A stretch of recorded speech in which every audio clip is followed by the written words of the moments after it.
Law of diminishing return. Of course, that term is referring to business, and farmers need to understand the law of diminishing return. It's very important.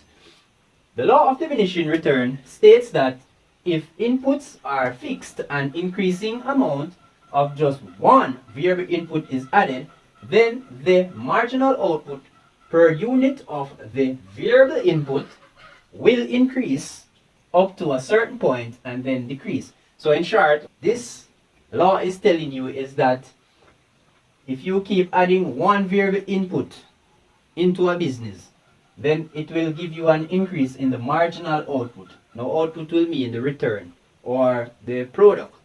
The marginal output or product will increase up to a point, then it starts to decrease.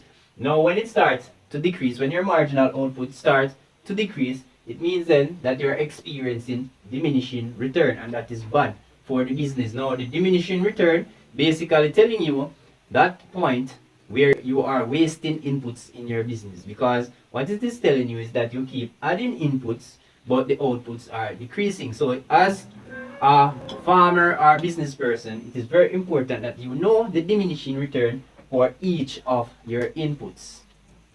So for example, you are planting corns. You're a farmer and you plant corns, and of course, let us look at the inputs you need to produce your corns. So for example, you need the land, you need water, you need seeds, you need labor, you need fertilizer. Now, how would you work out your diminishing return? Of course, you would not use the fixed input. You would only work them out for your variable input. So the diminishing return basically speaks about the variable input. So the land would be a fixed input. The water would be variable, the seed would be variable, the labor would be variable, and the fertilizer would be variable input. Alright, so what will happen now is that you can work out the diminishing return for your fertilizer. And when you're working out your diminishing return for fertilizer, for example, you would not increase the amount of the others in the business. So if you're working out the diminishing return for fertilizer, you would increase the amount of fertilizer or pounds of fertilizer each time you are carrying out the experiment, but you would not increase the other inputs. So of course you can work it out the diminishing return for your fertilizer, and next time you could work it out for your labor, for your seed, water, etc. Alright, so this example we have down here, this table, the diminishing return of fertilizer added to the corn is carried out. An experiment is carried out on a farm. Now, that farmer wanted to find out the diminishing return for his fertilizer. So what he did is to carry out 5 experiments. Alright, so the table here, in this column, it has 3 columns. So this column speaks about the unit of fertilizer. And of course, the unit of fertilizer is in pounds. So the next column, the total ears of corn, meaning this is your total product, meaning the total amount of corns produced. Over here we have the marginal ears of corn. So in this column it speaks about the amount of corn that is produced per each pound of fertilizer added. Alright, so please note that in the law of diminishing return, it speaks about the marginal output. But of course, this table shows you also the total output. So we're going to show you the difference. Alright, so this example, as I said, the farmer basically carried out 5 experiments. Alright, so in the first time he planted the corns, he added 1 pound of fertilizer to the corns. Now, the total output or total amount of corns or product he got was 100, or he harvested 100 pounds. The marginal output or the marginal amount of corns is 100 also. Now the second time he did the experiment, he added an extra 1 pound. That make the total pound of fertilizer to be 2 pounds. Now that 2 pounds of fertilizer produced 250 corns. Now you want to find out the marginal. The marginal output is 150. Now what happened is that the marginal means how much corn is produced from that extra 1 pound of fertilizer. So that is what it means by marginal. How much the extra 1 pound of fertilizer will produce. So to calculate that amount, you take away the 100 from the 250. So 100 from 250, you get 150. So the second unit of, or this extra 1 pound of fertilizer produced 150 cards extra. So the total is 250. So please note that the total is 250, but the marginal is 150. Now the next time the farmer did the experiment, he applied 3 pounds of fertilizer this time to the farm. Right? Now what happened? The total increased to 425 cards. Total. Now over here now the marginal is 175. Now that 175 cards is produced from that extra 1 pound of fertilizer that is added here. So it was 2, now we add an extra 1 to 3. So that extra 1 pound produced 175 cards, extra cards. So the total amount of cards harvested was 425. So to get that amount, you take away the 250 from the 425. Alright, so the farmer carried out the experiment another time, because what he realized is that the marginal output increased. It's increasing. It was 100, then 150, then 175. So it increased. So he has to continue to find out the diminishing return. Diminishing return has not yet set in. He's having increase in amount so far.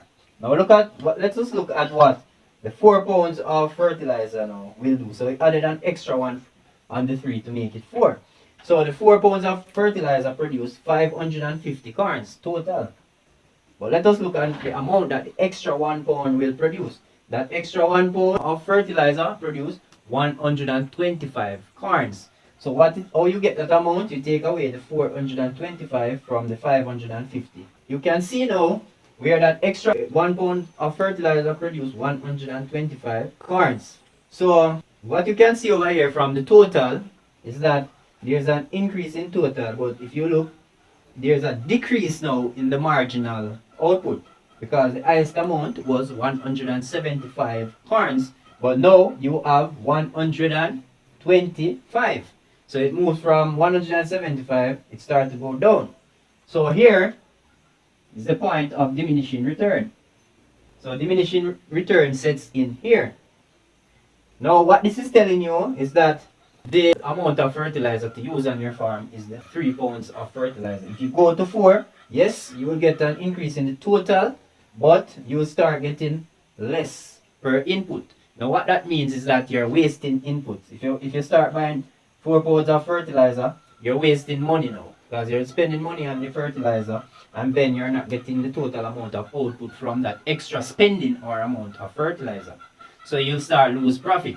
So it is very important as farmers or business persons to know your diminishing return for each of your inputs, so you know where your optimum production per input is. Very, very important. So let us look at the last one. When 5 pounds of fertilizer was added, there's an increase in total of 600. So it moved from 550 to 600. Yes, there is an increase. But what happened to the marginal? That extra one of fertilizer, 1 pound that you that was bought, produced 50 cards, moving down from 125. What happened at these points is that you're adding inputs to the business, but your output per input has declined. That's what happened to this investigation. So let us go back to the definition of diminishing return. So the law of diminishing return states that if inputs are fixed, an increasing amount of just one variable input is added.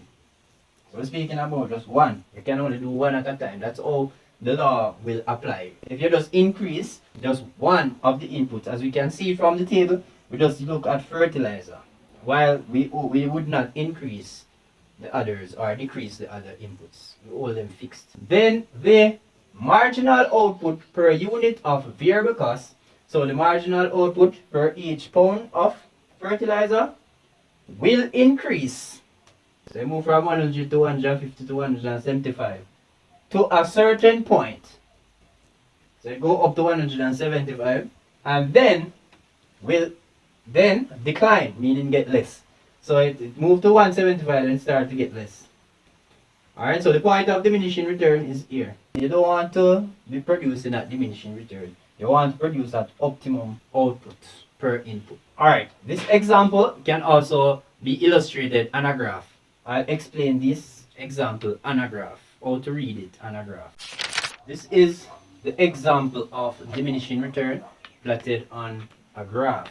Now, the data was taken from the table that was shown earlier.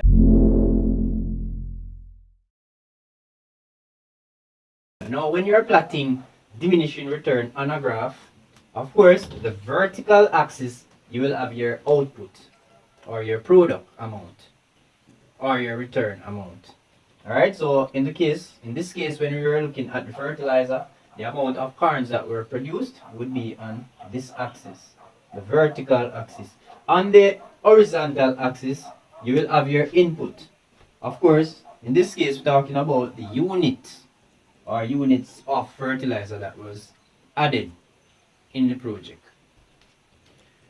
Alright, so as you can see, we go up by 100. So we have 100, 200, 300, 400, 500, 600 corns.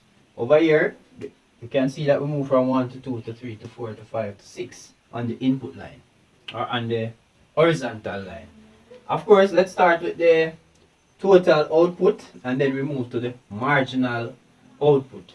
So of course, for the 1 unit of fertilizer, the total output was 100. So go across and where they meet, you put an X. For the second unit of fertilizer, a total of 250 corns were harvested. So you go up and you go across now from the 250 and where they meet you put an X. For the third unit of fertilizer, 425 corns were harvested. So you go up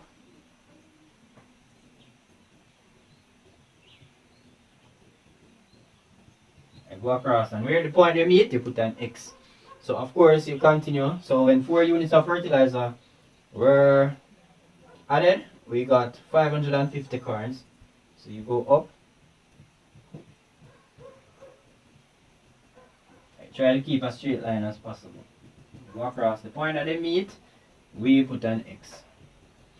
For the 5 units of fertilizer, 600, a total of 600 corns were produced.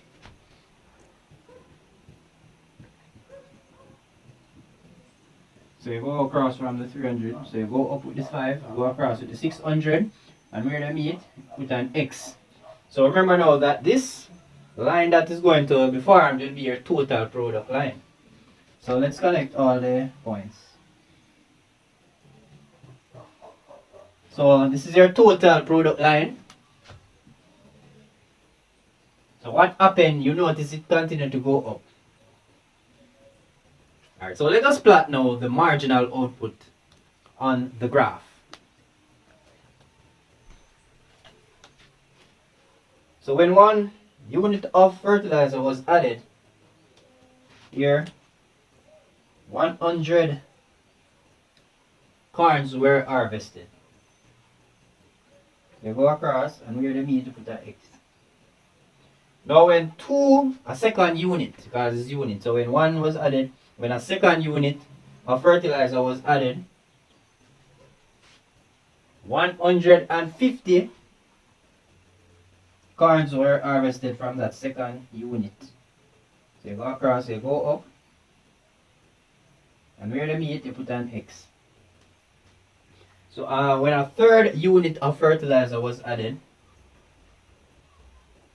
175 corns were harvested from that extra 1 pound of fertilizer. So you go across,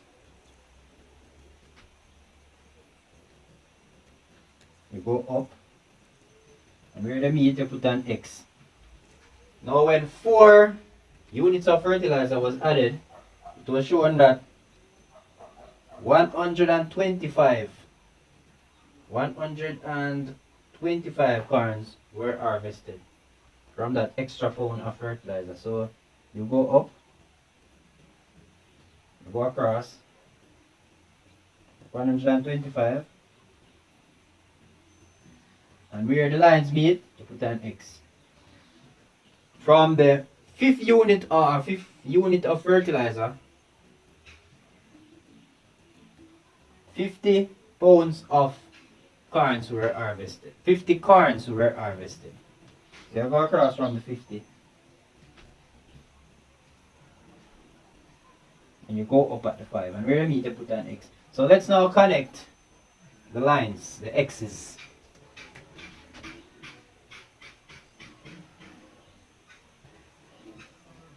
So this is the diminishing, this is the marginal product line.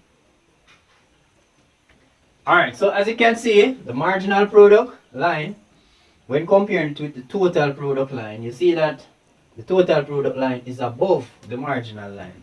So the line that is above is the total product line. That's how it's always going to be. For the marginal product line, you notice it is below the total product line. But also what you need to do is that with the marginal product line, it will go up and then it starts to decrease. While with the total product line, the output will continue to increase. So losing this graph, let us go down now specifically. Let's zoom in on the marginal product line. So here you realize that the line increase shows that the output increase. So here shows you the increase amount. Then it starts to decrease. So here would be the point of diminishing return.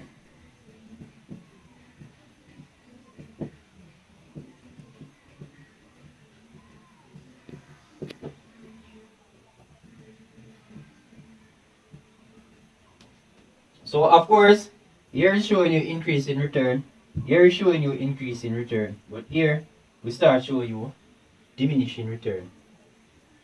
So once you go below over 3 pounds of fertilizer, you're going to start experiencing diminishing return. That's what the graph is basically showing you. The summary. Now, diminishing return. What is basically diminishing return? Diminishing return is the decrease in output, specifically the marginal output, resulting from the increase of just one variable input. Of course, the importance of diminishing return is basically it is used to show you the point of optimum production or optimum output. So it shows you at which point your inputs are wasting and which points your inputs are at optimum use. The importance of putting diminishing return data in a table and graph is so you can analyze the information. When the information is put in a graph or a table, it makes analysis easier for the farmer.